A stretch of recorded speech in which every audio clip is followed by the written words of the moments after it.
Welcome back or welcome to my channel. My name is Taylor and today we're doing the mid-year freakout tag. I am not sure who started this tag itself, but I did get these questions from Sarah Caroli's tag this year. I just took off one that doesn't really apply to me. But before I open the video, remember to like, comment, and subscribe if you love all things books.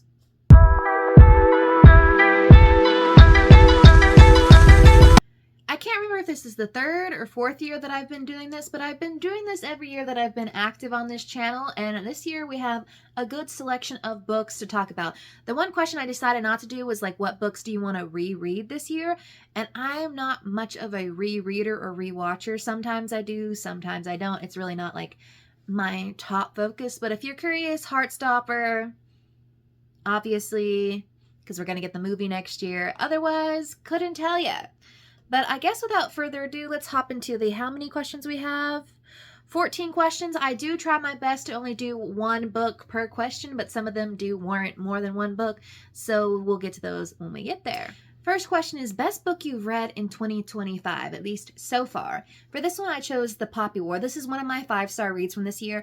I had to pick it because R.F. Kuang, the writer that you are, the way you build plot and storyline, the way you craft your words and you create characters who you like want to root for and love, but they're very complicated and they do all these things is just So The Poppy War by R.F. Kuang follows Rin, who is a war orphan who tests into the best military academy in Nicara, and that is at Sinigard.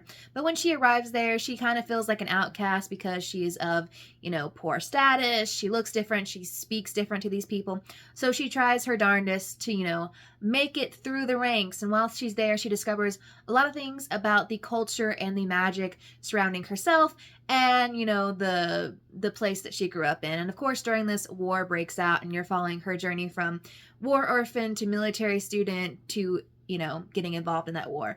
Lots of things take place in this. Do check trigger warnings for you. This one could have been one that I picked for Made Me Cry because, frankly, this emotionally devastated me for a hot second there. Towards the end, around that 70 to 80% mark. So do keep that in mind. Number 2 is best sequel you've read so far this year. Now, I haven't read too many sequels this year, but the one I ended up choosing was Unravel Me by Tahira Mafi. So I'm not going to go too much into the plot of this one because obviously it's a sequel, but I did start my Shatter Me journey this year. And if you don't know anything about Shatter Me, it is YA dystopian novel following Juliet, whose touch is deadly. And in the first book, we follow her at the beginning as she is basically being released from prison after about a year and a half of being there. And she's being recruited by the reestablishment, the dystopian government in charge of things, to essentially become their torture device. And she's not too happy about that. And then we also encounter a bit of a love triangle in this one between Aaron and Adam. And I will say this book did make me see the vision when it came to Aaron Warner, so I am excited to see what our next book in the series gives us. Then we have a new release you haven't read yet but want to. So for me, it's going to be Rewind It Back by Liz Tom Forday. This is Rio's book. It's the 5th book in the interconnected standalone Windy City series. In this one, we are following Rio, who we've been seeing throughout the entire series. He is a hockey player. He's the younger one on the team. He gets along really well with his female friends. He's always in search of love, but he's kind of like the life of the party, the goofball, like the really sweet golden retriever-esque guy. And this one, we're following his second chance romance with his high school sweetheart, Hallie. So I'm excited to see where it takes us. I want to get to it this month. However, for some reason, I just haven't necessarily been drawn to it as much. But we'll see. I am in a romance mood, and I've heard great things about it. And it would be nice to finish off series, because we're trying to finish off series this year. Then we have most anticipated release for the second half of the year. So I have 2 different answers for this. Now, I will say I don't necessarily keep up with release dates and when releases are happening, just because I like to go into a bookstore and just buy what I like. But first up, we have Accomplice to the Villain by Hannah Nicole Mayer. This is the 3rd, and I don't know if it's the final book in the Accomplice to the Villain, or the Assistant to the Villain series, but in my head, I think it is. Someone correct me in there, but it's the 3rd book in that series. Obviously, 3rd book, I'm not going to tell you much about it, but in Assistant to the Villain, we are following Evie Sage, who is down on her luck, but one day when she helps save the villain from peril, he gives her a job as assistant, and we're getting a little cozy romantic-y situation going throughout that. And this is our 3rd book on a slow burn that is driving me crazy. We all know how I feel about slow burns. In a really high stakes, constantly adventure-packed fantasy, sure. However, in something very cozy, it does drive me a little crazy. But hey, I'm excited to see that. Then we have Love Arranged by Lauren Asher. This is the third and final book in the Lakefront Billionaires series. I really enjoyed the first two, but this is the one I'm most excited for because it's a fake marriage of convenience, and I assume it's going to be redeeming the bad guy. I think it's Lorenzo is his name. I'm very excited to see what she gives us there, because I love it when they take like the villain character or the morally gray character and give me some backstory, because he's the one I've been most interested to see. But those two for sure are on my radar, and I think they come out around August. Oh, look at that lighting situation there. But yeah, those are the ones I'm most excited for. Then we have Biggest Surprise. So surprise can go both good or bad. This one, for me, I don't know if it was good or bad, but I finally getting to Alice Oseman's backlist this year, and I read Solitaire, which follows Tori Spring. If you don't know anything about Tori Spring, she is the sister to Charlie Spring, who is one of the main characters in the Heartstopper novel. In this one, we're following Tori's story with Michael, who you briefly get to see in the show and the novel, as they are basically the opposites, the black cat to the golden retriever. And they sort of get sucked into this mystery of who is this solitaire like group pranking everyone on campus and causing all this havoc. I'm surprised at how freaking depressing this book was. Like, I didn't realize Alice Oseman talked so... I mean, I've read Heartstopper Volume 4. I know it. But I didn't realize that they really went in depth into the depression and mental health in these novels. So do keep that in mind. But I don't know, Tori and Michael Holden was contender for newest fictional crush this year. He's not who I chose, but he was contender. So if you're looking for that kind of romance, and I'm just going to say the first kiss, like love confession scene in this one, it was very memorable in my mind. Number 6 and number 7 will work in conjunction with each other. So number 6 is favorite author, debut, or new to you. So my new favorite author is Natasha Bishop. I've only read one book by her this year, but it was a 5-star read, and I'm itching to read more of her backlist. And moving on to 7, newest fictional crush, who I ended up settling on, was Rome from Only for the Weak by Natasha Bishop. If you are needing summer romance, something to inject in your veins to make it spicy, steamy, vacation times, this one is for you. In this one, we are following Janelle. She's a doctor whose sister is getting married to her ex-boyfriend. While Janelle couldn't care less, for some reason her family is really hung up on this idea. But when they are on vacation the week before, the wedding, she decides to strike a little deal with Rome, aka the best man. They'll have a little no strings attached romance spicy situation, but it will only last for the week. And this man is in fact what dreams are made of. He owns a video game company. Come on. He's nerdy, he's tall, he's really spicy. So I don't know what else to say about this one. If you are interested in reading about a book that has romance but also deals with complicated family dynamics, this one might be for you. And I couldn't recommend this book or this author more. I'm really excited to see what we're going to get from the rest of the series. Then we have a book that made you cry. And while there are a few books that have emotionally devastated me this year, I haven't full on bawled, but this one out here got me misty-eyed. North Ranger by Ray Terciero and illustrated by Brie Indigo. This is a queer graphic novel following Cade Muniz, who is a queer Mexican teenager growing up in rural Texas. But during the summer, he's basically sent to work with his stepdad on his stepdad's ex-military friend's ranch. And while he is there, he also discovers that he might have a crush on the ranch owner's son. And there's a lot of things to discuss in this one. Do check trigger warnings for language. There's homophobic and racist language sprinkled throughout, which the author does allude to, talking about that this was their experience growing up queer in rural Texas. This book, at the end of reading this book, I both wanted to cry, laugh, scream, throw it across the room.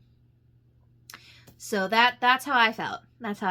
So if you're looking for that, this one might be for you. Then we're looking at a book that made you happy. Now, I do like a silly, goofy read. However, I have been reading some heavy stuff, but the last book that I finished in this first half of the month, the last book I finished in June, New Adult by Timothy Janoski. Are we surprised that she finally finished this book? I am, because it somehow, I always managed to pick up this book when I was in the middle of a reading slump. Not that it caused it, but somehow it always managed to pop up during that time. After getting past the second chapter of this book, I actually really enjoyed it. In this one, you are following Nolan Baker, who is living in New York City with his best friend Drew, and he's kind of down in his luck because he's trying to get his comedy career off the ground. There's something's just not happening. So one night when he's just having a bad night, he basically wishes on some crystals to show him or to give him a future that he's always dreamed of. And when he wakes up 7 years later at the age of 30, he realizes that he has his dream career with a shit personal life. And he goes on a venture to try and fix all the things that were broken. And of course, there's a romance that ensues. Our love was inevitable. Nolan Baker, you had me at that line. You had me at that line. That just made me want to cry and just tear up. This was just a heartwarming read. He does a lot of personal things that go on that aren't so great, that are also part of like things he caused and things that are just out of his control. But yeah, if you're looking for heartwarming, this one's definitely for you. Then we have what is the most beautiful book you've bought or received this year? Heavenly Bodies by Imani Ariu. I mean, it's got the sprayed edges, but look at that cover. I don't know too much about this book. I knew it was popping off when I went to buy it.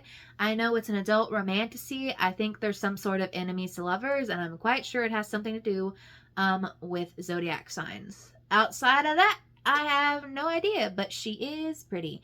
I feel like this one will be a fall read. It just feels like the vibes. We have what books do you need to read by the end of this year? My entire physical TBR would be nice, but my goal is to finish the Poppy Wars series as well as the Shatter Me series. I've already started them, and the Poppy Wars only 3 books. Shatter Me is more than 3 books. But my goal is to try and finish series this year, so I'm trying not to start too many, but you know me. I don't quite read series that quickly, but that is the goal. They are very popular series that I would like to know what is going on.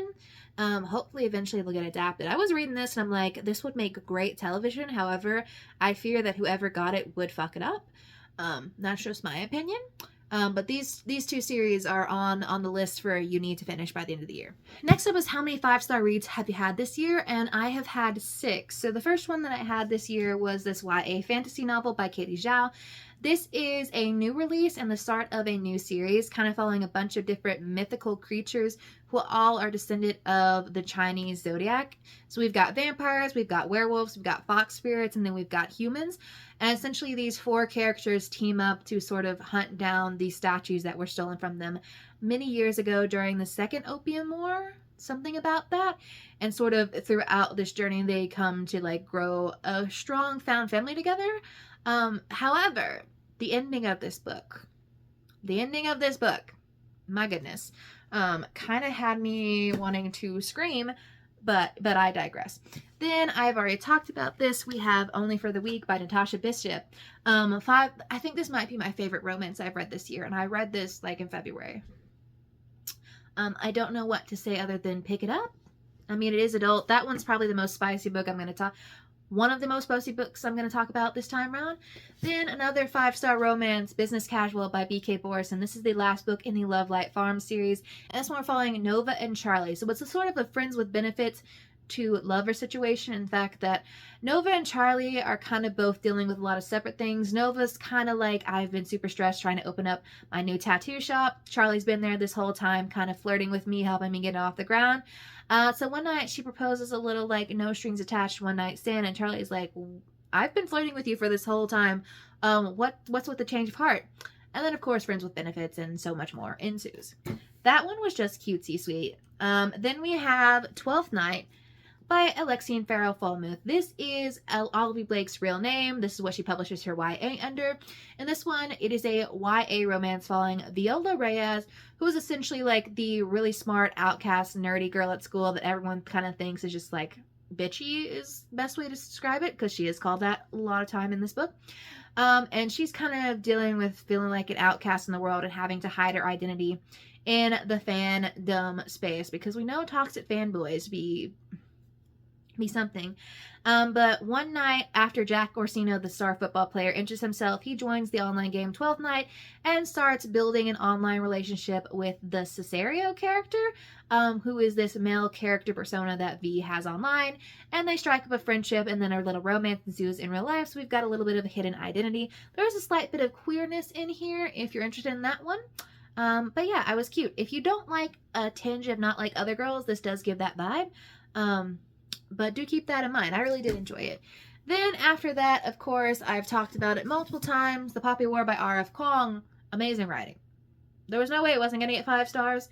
But yeah, I mean, pick it up if you haven't picked up an R.F. Kuang book before. I mean, this is my only one that I've read so far. But I am excited to go through the rest of her backlog. Then lastly, I just talked about it like a couple questions ago. North Ranger by Ray Terciero and illustrated by Brie Indigo. I mean, queer graphic novel. If you're looking for a romance that definitely has a more dramatic, sort of mysterious plot to it, this one would be at the top of the list. Next up is a book you enjoyed that got mixed reviews. So I've only seen a couple reviews on this because monster and alien romance is in fact an acquired taste that I happen to have. I got abducted by aliens and now I'm trapped in a rom-com. Now, I love Kimberly Lemming. Mead Mishaps, solid series if you're looking for a monster romance. This is her foray into alien romance. I've seen some people be like, I don't know what the hell this is, and other people like, this is just a fun, cutesy little time. I mean, I gave it 4.75 stars. If you want spicy white shoes, I mean, this one's probably up your alley. And this one we are following Dorothy Valentine. She is sort of a wildlife biologist, 1 week away from getting that PhD. But hold up, right in the midst of her getting attacked by a lion, they get beamed up into outer space and dropped on a new planet where she is essentially being forced to mate with female aliens on there. And that's pretty much all I'm going to say. There is a plot to this. It is absurd. There's a lot of spies to this, which is also kind of absurd. It is labeled as white shoes, but would I venture to say more polyamorous? Yes. I don't know what else to go in here, but if you're looking for silly goofy times, then short quick reads this summer. I mean, this could be at the top of the list. Then lastly, we have our 5-star predictions for the rest of the year. So I just drew these from my physical TBR because these are hopefuls that I would like to get to. First up, Deathless Defy. This is on my July TBR. This is the conclusion to the Dread Nation duology, and in this one we're following Jane McKean. During the American Civil War, a zombie apocalypse took place, and now we're following it about 15 to 20 years later in the 1880s, where the daughters of formerly enslaved individuals are basically being trained to be like zombie protectors for rich white ladies. There is so much more to the story, but the first book I gave 4.75 stars, and I wouldn't be surprised if this one is a 5-star read. Then lastly, because I'm just excited for Sapphic serial killers something situation, The Killing Code by Ellie Marney. Some Shall Break and None Shall Sleep. Love that series. Gave them 4.75 stars. The Killing Code is another YA historical mystery horror novel by Ellie Marney, and in this one we are following female code breakers during World War II who are in DC dealing with a serial killer who's basically on a rampage killing young girls. So not only are they dealing with code breaking, they are also dealing with trying to figure out who's killing all their friends and the people around them, and a little sapphic romance ensues from there. This one just sounds like up my alley. It's giving, I know None Shall Sleep gives Criminal Minds, but this one, technically I say it gives more Mindhunter, but this one is definitely giving the vibes. It's giving the vibes of what I want. And those are all the questions that I have written down and at least have answers for. So let me know how your first half of the year went reading-wise. I think I am at 33 books for the year, and my goal is 50. So I am ahead of where I need to be. And I guess I'll see y'all in the next one.